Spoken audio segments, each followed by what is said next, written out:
The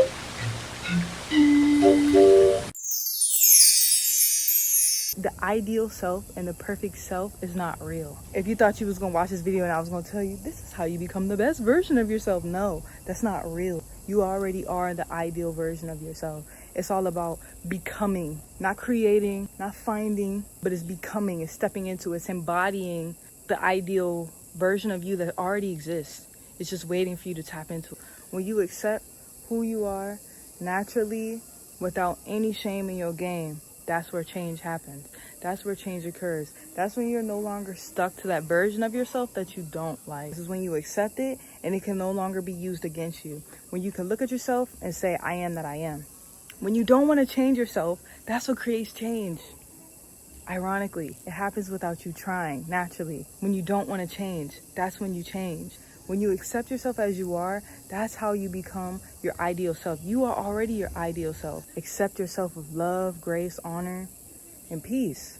I am me, and I'm free. Because you're not free when there's things about yourself that can be used against you to hold you back, that make you feel down, that make you feel lesser. Things about your life, things about your reality that you might not resonate with. Those are shackles. Those are metaphysical shackles. And the only way you can be set free is by letting go. I'm no longer allow this to be used against me. I embrace it. I accept it. I receive it. Boom, free. Everything you want to be and everything you aspire to be is already within you. It already exists. It's already here. You just have to see it. There's no ideal version of yourself that when you become this person, you're finally going to be in love with who you see in the mirror. No, you're already there. You've been here the whole time. You just have to change the lens of how you see things differently. See things from a place of gratitude. See things from a place of abundance, not lack. When you focus on, I want this, I want that, I don't have this, why am I this way, why am I not that way? That's lack. So that's all you're going to see. That's all you're going to reflect, and that's all you're going to attract. When you focus on abundance, focus on what you are, focus on love, focus on what you do have, then that's what you see.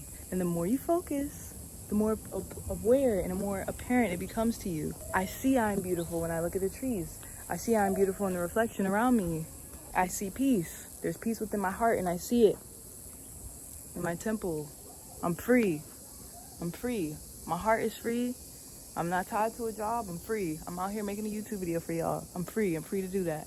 I'm free. I'm at peace. You see? But say if I got imposter syndrome and I'm like, I don't like the way my face looks. I hate the way my locks look. I'm not free to make this video, you know? So everything is an illusion. Everything you seek is seeking you. That's why you have to pay attention to what you're actually seeking. Is it really coming from my heart? Is it really aligned with the Most High? Is it really a reflection of who I am? Is it really truly me? Can I trust what I see? Or is this not right? Do I know this is not right? So I got to do something else. I got to take a step back. When you wake up with love and pure intentions on your heart and your mind. Affirm it within your mind and affirm it within your heart and your spirit. And thou shalt receive. What you experience is a reflection of you and you only. So if you question the experience and you don't like what you see, take a look within and refine your mind, refine your soul, refine your body, refine your temple. Greetings. First of all, your heart and your mind must at all times be on one accord. You can't think something about yourself and feel something different in your heart. You can't think something about reality and feel something different in your heart. Truth is when the heart and the mind are on one accord. Whatever is reflected in your heart, whatever is broadcasted from your heart is manifested through the mind, through thoughts. You can understand where your heart is at through thoughts you have. So, for example, right? Somebody who might have dark thoughts, dark thoughts about themselves, dark thoughts about someone else, other people, you never know. They have dark energy within their heart. That could be hurt, that could be pain, that could be trauma. But the mind is only a channel of the heart. So it's important first to embody that version of yourself, cleanse the heart, clear the mind. Boy. Because naturally, as human beings, we attract the energy that we give off. That's anything, not even positive energy. They be like, you're a manifestation, you attract and therefore you shall receive. You also attract negative energy. You attract what you think about and you attract what you feel. So if you're telling yourself, I'm ugly, I hate my life, I have a bad job, I'm ungrateful, that's what's going to reflect in your life. It's not about what's there, it's about how you see it and the feeling that's within your heart. So it's important when you're on a journey to becoming your best self, embodying the idealistic version of yourself, refine your heart and mind. You don't want to attract something that's not really for you. Something I have written down here. What you want, it's not always what you need. What you want is not always what you need. So you might think in this version of yourself now that you want a particular thing that could be rooted in a source that's not actually in alignment with your heart. Your mind might want it because your mind is not in alignment with your heart, maybe. So it's important to cleanse the heart and clear the mind.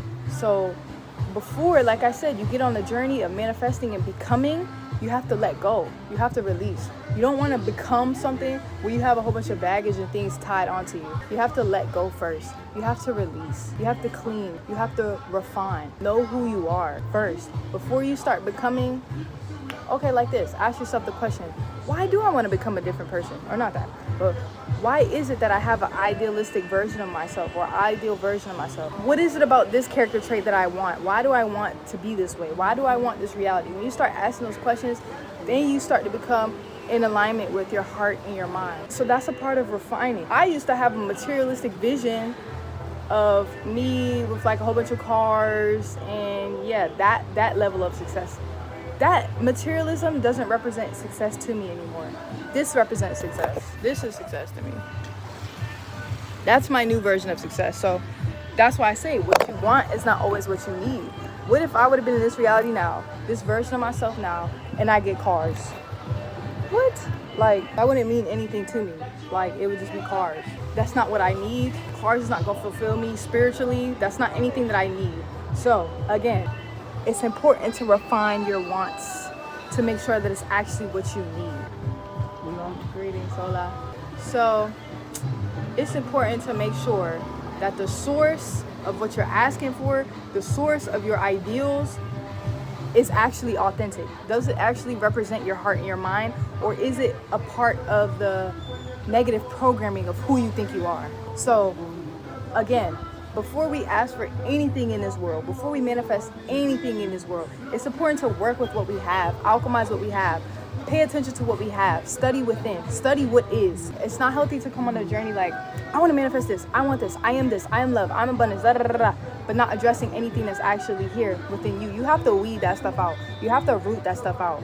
All the inauthentic expressions, the lack of truth that's embodied, fake versions of yourself, you have to let go all of that. You have to release all of that before you can actually attract what you're looking for. Because otherwise, you're gonna keep manifesting from a place of darkness, and you're gonna keep attracting that darkness because it's not being cleansed and replenished within you.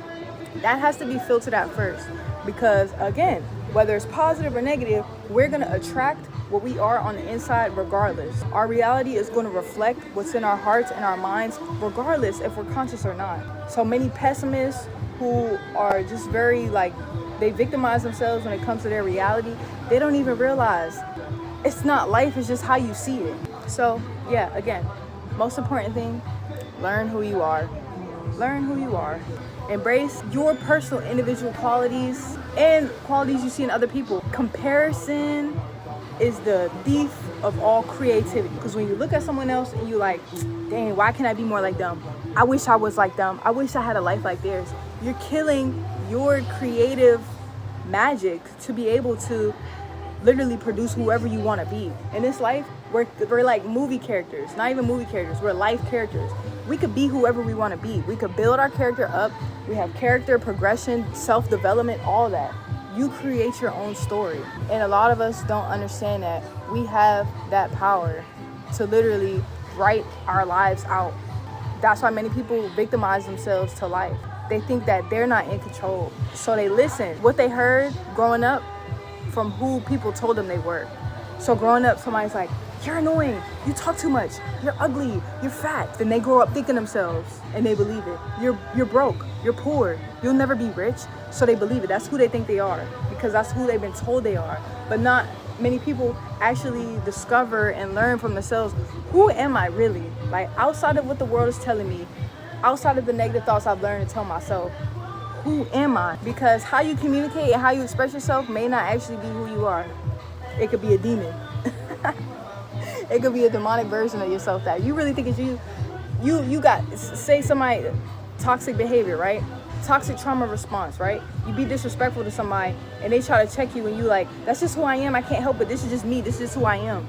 That's not who you are. It's who you've been programmed to be. And you think you can't change, then you're giving up your power. You can't give away your power to the world. Keep power internal. It's within you. And everything you see is a reflection of you. This environment, this reality is a reflection of me. This is me. This is me. I'm not in Baltimore no more seeing rats and people surrounded by people shooting themselves, because that's not a reflection of me. This is who I am. This, peace, bliss, love, abundance, joy. So naturally, you're going to attract the experience that you cultivate within yourself, within your spirit. And that takes a lifetime. It's not something you just do and then it's done and it's over. It's a lifetime's work. You spend your whole life refining the self and literally just attracting and manifesting what you see in your mind's eye. The sky is the limit. There is no stop. The only thing we can do is maintain the source. Maintain the source. Make sure the source of power and the source of creation is pure. Oh my gosh, it's a crab. It's a crab. It's a crab.